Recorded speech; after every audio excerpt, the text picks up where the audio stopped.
दोस्तों, आज मैं आपको 19वीं सदी की कहानी सुनाने जा रही हूँ, जहाँ औरतों के लिए धागा काटना बहुत ज़रूरी हुआ करता था। पुराने वक्तों की बात है, एक नौजवान लड़की थी, जो बहुत सुस्त और काहिल थी और उसे धागा काटना बिल्कुल पसंद नहीं था।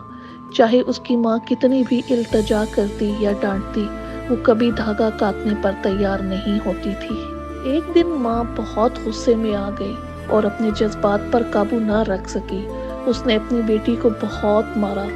लड़की ज़ारो कतार रोने लगी। उसी वक्त मलका अपनी शानदार सवारी में वहां से गुजर रही थी। जब उसने लड़की के रोने की आवाज़ सुनी तो मलका ने अपनी सवारी रोक दी। घर के अंदर आई और लड़की की माँ से पूछा, तुम अपनी बेटी को इतना क्यों मार रही हो कि उसके चीखने की आवाज़ें बाहर तक आ रही हैं। माँ अपनी बेटी की सुस्ती को तस्लीम करने से